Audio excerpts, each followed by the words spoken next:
बहुत से लोग ये समझते हैं कि सैचुरेटेड सॉल्यूशन को हीट करके मज़ीद सॉल्यूट डिज़ोल्व करने से सुपर सैचुरेटेड सॉल्यूशन बन जाता है, लेकिन ऐसा नहीं है। Hello students, welcome to Talha की लैब। जैसे कि आप सब जानते हैं कि हम लोग केमिस्ट्री और फिज़िक्स को प्रैक्टिकली स्टडी कर रहे हैं और इनको प्रैक्टिकली परफॉर्म करके आप तक पेश कर रहे हैं।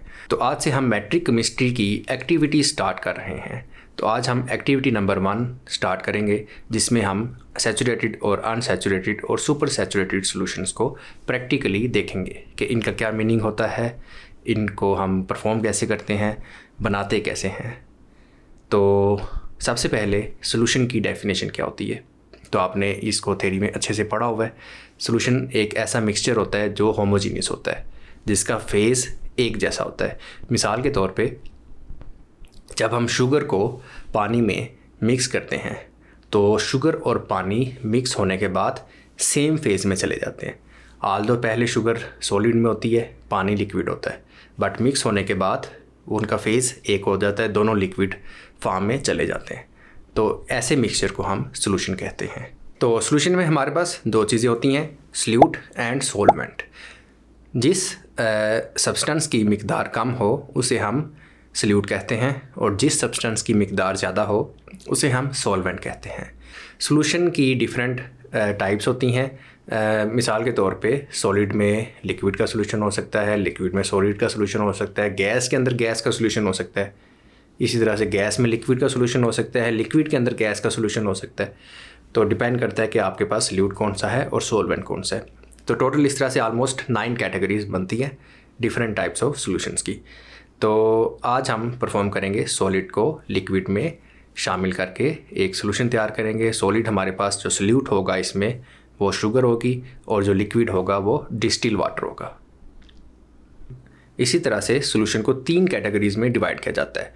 वो 3 कैटेगरीज कौन सी हैं? अनसैचुरेटेड सॉल्यूशन, सैचुरेटेड सॉल्यूशन और सुपर सैचुरेटेड सॉल्यूशन। तो हम स्टार्ट करते हैं अनसैचुरेटेड सॉल्यूशन से। तो अनसैचुरेटेड सॉल्यूशन तैयार करने के लिए सबसे पहले हम ऑलमोस्ट 50 ग्राम डिस्टिल वाटर लेते हैं और इसमें शुगर ऐड करते हैं। आप ये एक्टिविटी घर में भी खुद परफॉर्म कर सकते हैं। इसमें थोड़ी सी शुगर शामिल करते हैं और इसे डिज़ोल्व करते हैं।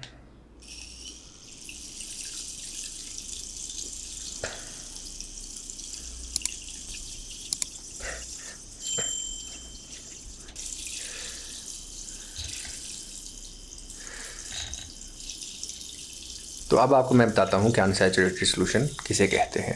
अनसैचुरेटेड सॉल्यूशन ऐसा सॉल्यूशन होता है जिसमें सॉल्यूट के मज़ीद डिज़ोल्व होने की कैपेसिटी मौजूद हो। आप देख सकते हैं कि almost all the sugar has been dissolved. सारी की सारी शुगर डिज़ोल्व हो चुकी है। तो क्या आप समझते हैं कि इसमें मज़ीद चीनी हल हो सकती है या नहीं हो सकती? तो अगर इसमें मज़ीद चीनी हल हो सकती है तो इट मीन्स कि it is still an unsaturated solution. So unsaturated solution में आप हमेशा सॉल्यूट की मज़ीद मिकदार शामिल कर सकते हैं।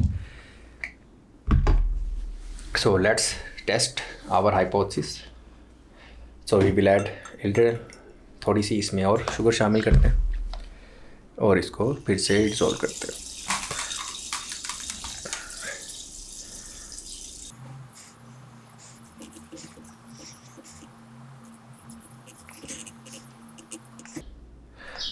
आप देख सकते हैं कि almost all of the sugar has been dissolved. जो हमने मज़ीद इसमें शुगर डाली है वो भी डिसॉल्व हो चुकी है।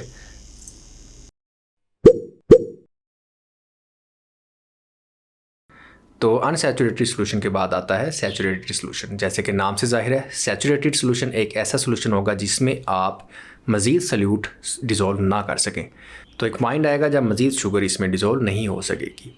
उस पॉइंट पे जो सॉल्यूशन हमारे पास आ जाएगा उसे हम कहेंगे सैचुरेटेड सॉल्यूशन। तो अब हम शुगर का सैचुरेटेड सॉल्यूशन तैयार करते हैं। इसमें शुगर डालते जाएंगे। ये सब काम हम कर रहे हैं रूम टेम्परेचर के ऊपर।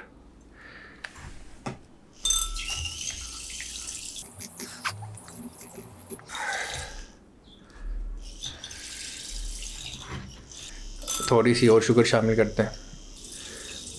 आहिस्ता आहिस्ता सोल्यूशन ठीक होता जा रहा है। So at a room temperature when no more solute is dissolved in solution then solution is known as saturated solution.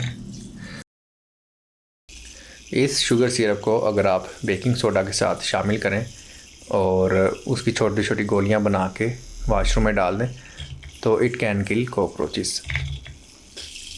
So saturation वो पॉइंट होगा जब इसमें मज़ीद चीनी हल ना हो सके।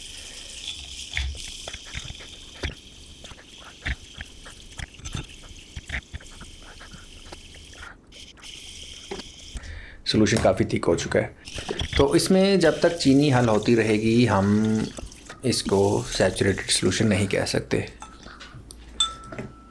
आप एक और चीज़ भी नोट करें कि सोल्यूशन का वॉल्यूम पहले से काफ़ी ज़्यादा हो चुका है। सो हमने 50 ग्राम पानी लिया था, बट अब इसमें आलमोस्ट 75 के करीब इसका वॉल्यूम जाने लगा है। अगर आप इसमें पाउडर शुगर यूज़ करेंगे तो उससे काम मज़ीद स्पीड अप हो सकता है।